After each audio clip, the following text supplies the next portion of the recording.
Hey guys, what is going on? It is Roll Tide 1915, and I was playing a head-to-head game against Rat Trap 128. I think actually one of his friends was playing. I don't think it was actually him on his name. He told me after the game, not this game, the first game we played, that it was that he was on, or one of his friends was on his account. So I was actually playing one of his friends, but besides that, the first game he beat me, but my playbooks were glitched out and I didn't have the right playbooks. Sometimes when you play Ultimate Team, your playbooks disappear, or they don't really disappear, but you get different ones. I don't know why, but it's happened to me several times playing head-to-head. And I don't know what causes it to do that, but it did it, and he ended up beating me the first game by like a field goal or something. So I knew I could beat him if I had the right playbooks. And as you can see right away, I get a nice little A-gap blitz. So that's from Trio Sky Zone. That plays really blockable. It's not a cheap play or an unstoppable nano blitz. It's actually really stoppable. It gets really good pressure if people don't block it because you're sending more than they're blocking, and it comes up the middle because that's not where they're blocking at. And I was trying to do like a little one-man blitz right here. That route usually works really good on the outside, but he motions his tight end over and picks it up, and that's how you stop that. That play's not stoppable or unstoppable either. You just have to motion your tight end to that side. If you don't motion your tight end to that side, he will come off the edge untouched though. So that play is a little bit cheap because you can rush one and get an instant pressure and an instant sack if they do not block their tight end to that side. But I mean, really, this game is really hard on defense. Like, unless you're playing absolute fag D or nano blitzing, you're not going to get a defensive stop because the offense is just so overpowered on this game. And like I usually do, I like to show the opponent's first drive and then my first drive, to see where they could improve and to see where I can improve on the first drives and basically stuff like that. And right here I was running drag cross ups. I love this play because a lot of people love to run man, and it's really good against man, and he actually picks me off right there. That play's not unstoppable either. That's not a cheap or cheesy play. It's actually really stoppable if you play good defense, and he did, and he stopped me. So like I said, I don't really run any cheap or unstoppable plays. The plays I usually run are just what I know works against a certain type of scheme or a certain defense, and I love to run it and just kind of beat their defense. And that's basically what I was trying to do here. But he stopped me because I think he was in man with zones over top. That's all you gotta do to stop that play. And right there, I get a really good hit. I don't know. I think that was Dick Lane that hit him. Whoever it is must have like 99 hit power. Absolutely blasted him. And the ball came out, but it went out of bounds. This whole game was basically just highlights. We traded interceptions for most of the game. Like I said, he beat me in the first game, and then I knew I could play really good defense against him and stop his offense. And that's basically what I was doing.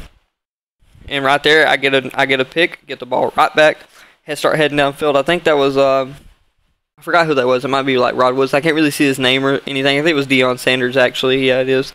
Alright, and right here, I think the play before this, I motioned my halfback out of the backfield. And usually when you do that, when you send your running back on a route out of the backfield, the next play, people are usually going to try to blitz you, especially if you set up the play the same way. So I set it up the same way and send the running back to that side, but I blocked him, and he tried to blitz me. And when he did that, I just threw it for a touchdown. And right there, at the last second, I audible out of my play. Not audible out, but audible from the blitz to the coverage. At the very last second, I timed it perfectly, and it gets me a pick. And I go to ace pair flex for verticals. And the good thing about that is it sends your tight end that's on the outside of that play on like a kind of like a deep fade route. And in man, it absolutely destroys it. Fades destroy man. As you can see there, another fade that destroyed man. And right here, this play usually works on the goal line. I love this play. You just put your tight ends on fades, and my guy was wide open. I threw it too late, and he picks me off. I thought he was going to return it for a pick six, but the guy he was using wasn't that fast, and he gets run down by Jerry Ross, and I tackled him there. And guys, just a little thing about my ultimate team. I was up over 1 million coins. I actually had like 1,300,000 at one point, but I decided to buy Patrick Peterson and a Julio Jones cover vote. As you see, a nice interception right there. That was all me, by the way. I think I kind of scared him when I moved up, and he tried to user it, and it landed right in my hands. But anyways, I bought a cover vote Julio Jones. I opened up a 3-pack bundle trying to get these new cards they just released. The Brian Urlacher and or not the Brian Urlacher, the Martellus Bennett, and the I think it was, who was it? It was Julius Peppers, Martellus Bennett, Connor Barwin, and there was one more. I forgot who it was. But anyways, I was trying to get those and I opened up a pack. So now I'm down to like 820K after I bought all that stuff. And the Patrick Peterson I bought way earlier. And I opened up some more packs and stuff like that. So I was down below a million right now, but I'll be back up to it. I was going to make a video, but I should have made a video when I was right above a million. And that was me getting back to a million and having a 99 overall team. And a really good team at that after having my account hacked. So I made a full recovery from having my account hacked, and my team's better than it ever was before. So I was really happy about that.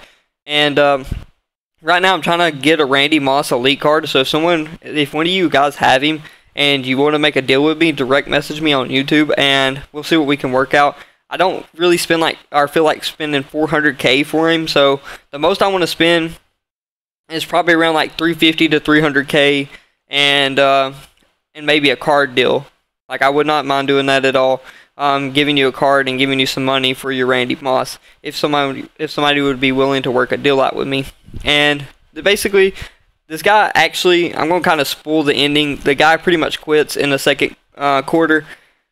I don't know if you guys really like me spoiling it or not, but he quits in the second quarter because I go up by a wide margin. Like I said, we were trading picks most of the game, as you could tell. We probably each threw like 6 or 7 picks, and I'm throwing one right here, as you can see.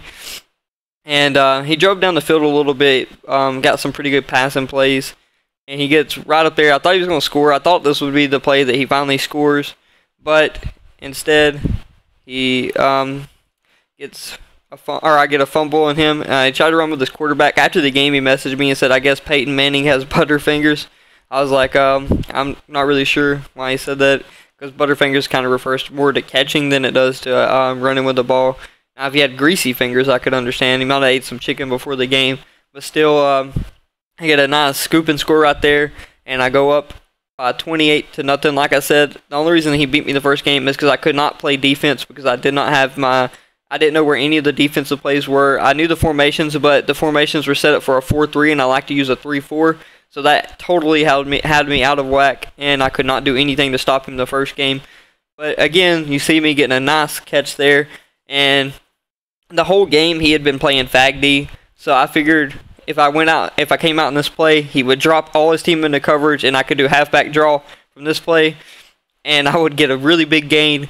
And as you could tell, my whole team locks him up, and I am just going down the sideline.